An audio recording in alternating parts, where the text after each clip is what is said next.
From the station working for you, this is WRTV News at 6, streaming now. Good evening and thanks for joining us. I'm Nicole Griffin. Dozens of people hit the streets today for the annual Far East Side Peace Walk. This year's walk shifted its focus toward the surge in crime happening since the pandemic started. Troy Washington is working for you to explain the effort to solve the gun violence issue in the city. Councilwoman Lakeisha Jackson took over the streets on the Far East Side, starting on Post Road. Street, no sidewalk. We ain't sidewalking today. We're in the street. Let's get in the street. That's what this is. Today's March for Peace made a bold statement. See something, save someone's life. Because when we're not doing that, there are family members. We're out here. There's people senselessly killing people. She says the coronavirus and crime are both causing pain in the city. I think the pandemic has increased gun violence because when you starting off with no resources or little resources, it has caused an increase in people to find ways to commit crime. She's also pounding the pavement to raise awareness about resources available right now to those in need. We're letting the community know about the services that are available. Pathway Resource Center has a $100,000 grant from United Way Sea Surf, and they are available right now, pathwayindy.org. And we're going to do some door knocking during this peace walk. And so that they know about these services for rental assistance. As you know, the moratorium was lifted Friday, yesterday. The plan is to bring the message of peace right to the doorsteps of those living on the East Side. She says together we can all be a part of finding a solution to the city's gun violence issue. It's going to take all of us. See, when one suffers, it affects all walks of society. Until we understand that mindset, then that's the problem we're going to have. And she won't stop pushing until she sees the change she's marching for. I want to continue to fight. And until there's change, till we reduce this gun violence, I will continue to advocate and fight. Working for you on the Far East Side, Troy Washington, WRTV. Troy, thank you. 2 years ago, the councilwoman fought to get gun violence acknowledged as a health crisis in the city. And as you can see, she's still advocating for the cause with no plan of letting up. A peaceful, silent sit-in in solidarity with a mall-wide employee walkout was held today at Castleton Square Mall. The We Coalition organized the event to shed light on the ongoing issues of police brutality and what they say are unsafe work conditions experienced by service and retail workers during the pandemic. In a statement, the group says racial injustice is deeply systemic and they believe it's important to acknowledge. They are also concerned with how COVID-19 is impacting communities of color and what they call the working poor. They plan to hold more demonstrations like this one in the future. There was a time when poll day for the Indy 500 drew crowds of more than 100,000 fans, but none were there today. But drivers still put on quite a show to kick off qualifying weekend. Let's go out to IMS now live, where our trackside team of Dave First and Brad Brown are standing by with a recap. Hey guys. Yeah, I tell you what, it is bizarre, certainly in qualifying weekend when the drivers put up a big speed or a big lap and they climb out of the car. There's an expectation of a crowd going nuts, right? It didn't happen, obviously. Couple of elbow bumps here today. Yeah, it's a lot of elbow bumps, maybe a couple of fist bumps, and that's all you had. But still, we were trying to get the field set for the 104th running of the Indianapolis 500, and we talked a lot yesterday about the haves and have-nots. Yes. Honda clearly have. Chevy, not so much. There were a few surprises. Even Marco Andretti, who busted off a big 233 yesterday.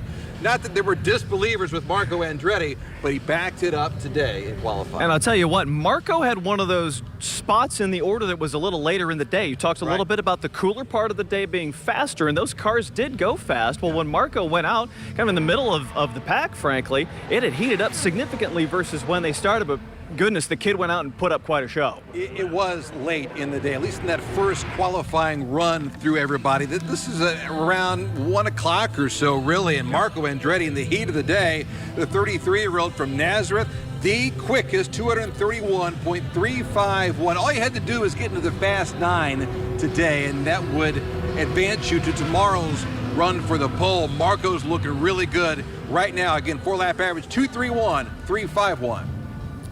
I told Ryan, don't even come to my side of the garage.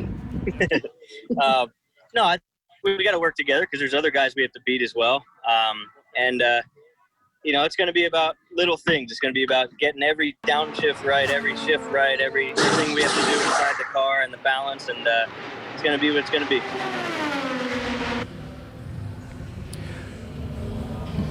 Marco referring to Ryan, his teammate, of course, and that's the fact that the Andretti guys 1, 2, 3, 4 on the speed chart today. In fact, if I'm not mistaken, they'll get those shots at it tomorrow for the pole position. In reverse order. So Correct. Sato will go out first tomorrow. Takuma Sato, a former Indy 500 champion, Graham Rahal. These, by the way, mostly all Hondas. 8 of the top 9 here are Hondas. In fact, you go further back, 11 of the top 12 are Honda-powered machines. I'd say Colton Hurd is another Andretti Autosport driver. Yeah. He almost got in. He was on the outside looking in. He was 10th.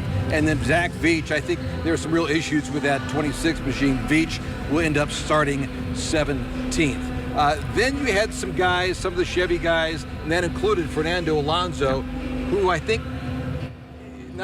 he was just kind of happy to be here. Yes.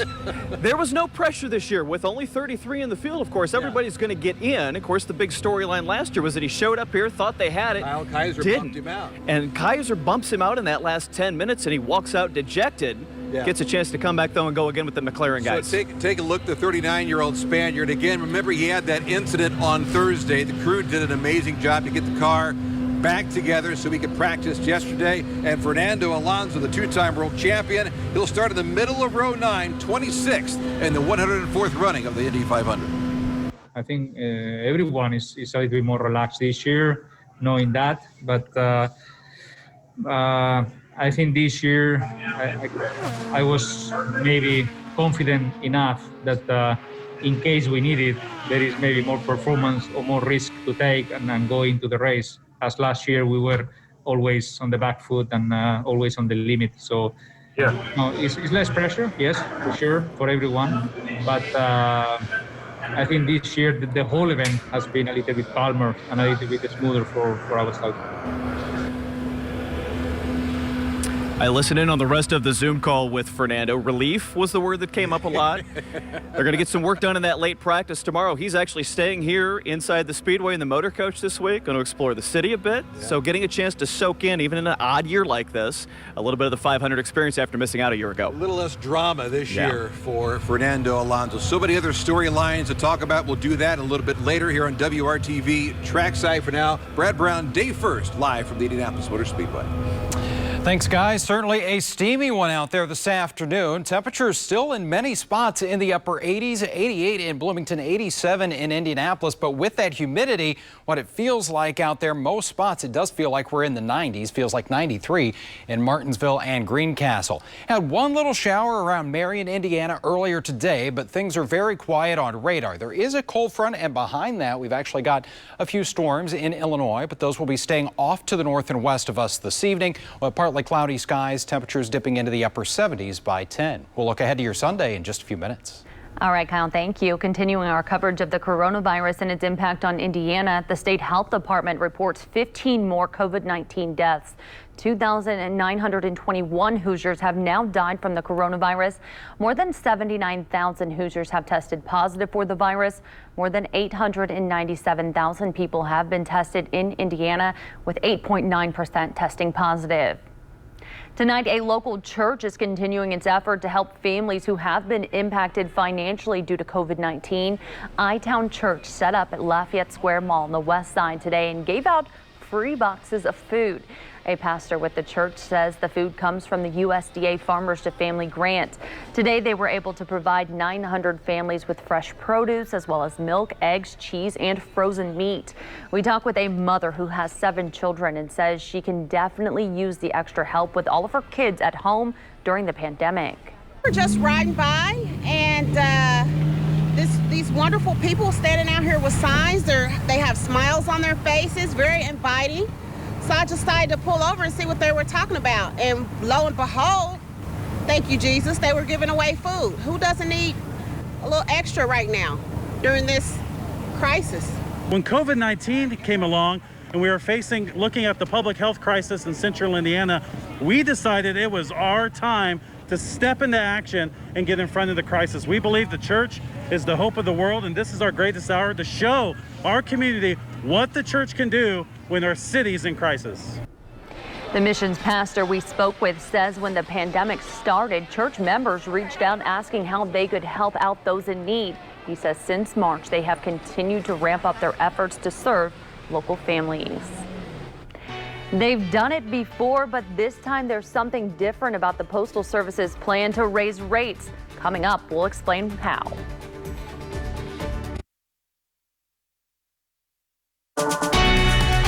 From the station working for you, this is WRTV News at 6, streaming now. The United States Postal Service is planning for a temporary price hike. It will go into effect from October 18th to December 27th of this year. The price increase is due to high demand for online items. Package shipments will see a rate increase anywhere from 24 cents to as much as $1.50. USPS filed the notice with the Postal Regulatory Commission. The price hike is expected to still keep the Postal Service rates competitive while providing the agency with much needed revenue. Kyle. Yeah, things are certainly on the warm side out there this afternoon across central Indiana. Temperatures close to the 90-degree mark, topped out at 88 in Indy. Right now we sit at 87, but still with a little bit of that humidity, it feels like it's 90 degrees out there. And temperatures around central Indiana, 88 for you in Bloomington and Muncie and Tipton right now at 85 degrees. Tonight, temperatures only cooling back in the middle to upper 60s here. We'll have partly cloudy skies. Don't think that fog's going to be an issue for us going into tomorrow morning, as we've got a front that's going to be sliding in here. And that could bring a couple of morning showers. So if you are going to be heading out to the pool tomorrow, a little later in the morning into the early afternoon, and you should be in great shape there with temperatures that will top out in the lower to middle 80s. That UV index, though, it will be very high going into the afternoon. So make sure you got that sunscreen handy. All right, here's a look at those rain chances. And again, it's very minimal here as we go into the morning. This is 6 o'clock Sunday morning. We've got the clouds increasing, but it's going to be very hit and miss as far as any of that rain. It will continue to be spotty and very light if you see any at all. But as we get into the afternoon and evening, there comes the return of that sunshine, as any of the showers will be passing off to our east. So we'll start off the day with some clouds around central Indiana. Temperatures that will make their way to 77 degrees at noon and only into the lower half of the 80s tomorrow as we get that sunshine back in the forecast. So it should feel a lot better tomorrow as opposed to today, where in many spots it felt like the middle 90s at times. 81 for your high in Kokomo and Frankfort. Anderson at 80 degrees, about 82 in Indianapolis. Average high is 84, so we'll be in the ballpark of where we should be this time of year. Lower to middle 80s around Sullivan and Bloomington, coming in at 84 degrees. The muggy meter, especially tomorrow afternoon and evening, that's really going to take a hit here, and it should feel pretty comfortable for much of the week ahead. As we look at that 7-day planning forecast, a pretty quiet weather pattern for us as well. High temperature 84 on Monday, 80 degrees Tuesday. And as we look at the next few days here, we've got even a couple of mornings where lows will be right around 60 degrees into the upper 50s with highs in the lower to middle 80s. Next best chance for rain looks like that's going to hold off until we get into next weekend. All right, let's send it back out to IMS, where Dave and Brad are standing by. Kyle, we're having a hard time hearing you because when the fans get back here, hopefully it's for the Grand Prix. They play the best music. Oh, man. Great mix today. A little bit of everything. Is this Roger's personal playlist? Oh, it's Penske's iPod. Honda's ruled the day. That is the story of the day, and that includes some rookies that made their way into the Fast 9. Didn't see that coming at all. I'll tell you about some former champions starting further back in the field as well. It's all next on WRTV Trackside.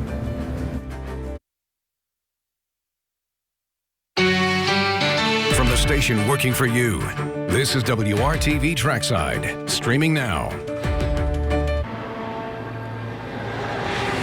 Marco Andretti has never won an Indy 500 pole. It'll be his 15th start a week from tomorrow. He did start on the front row once. That was back in 2013 when he started third. He has only 5 career IndyCar Series poles, but tomorrow he could be looking at his first Indy 500 pole. Could the 33-year-old do it? Good evening to you, WRTV Trackside. Dave First, Brad Brown. You look at the big picture, Andretti Autosport has really done very well here lately. Outside of the last couple of years, Will Power, Simon Pagino, they won the races. But you go further back, Alexander Rossi's won there, Ryan Hunter-Ray.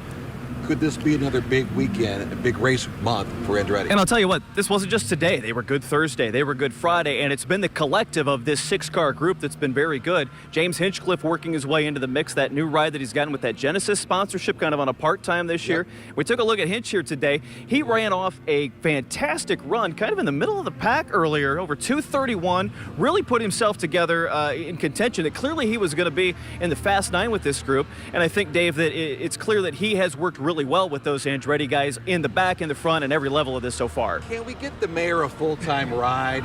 Quick 6 yesterday, made it to the Fast 9. Genesis is a great local company that has put up billboards all around central Indiana promoting the fact they're on board. Hinch is on board too, looking ahead to tomorrow. It was nice to see from the other side. You know, Alex probably could have benefited from that as well had it been the other way around. So it's always great having those other cars in line. The pros and cons, right? You like to go a bit earlier for track conditions, but it's nice having information from your teammates. And then likewise, I was able to pass on some information to Colin and Marco, and obviously those guys did okay as well. So it's just a great team effort. Hinch, of course, a former pole winner. Could he do it again tomorrow? Meanwhile, interesting to see the rookies, how it ball played out today. And you've got 5 young guys here that have experience in Indy Lights at this track and have a lot of racing experience in general. But how about Rinus VeeKay getting the day going early? Remarkable. And he is in the lone Chevy-powered entry in the Fast 9. We talked about 11 of the top 12 being Hondas.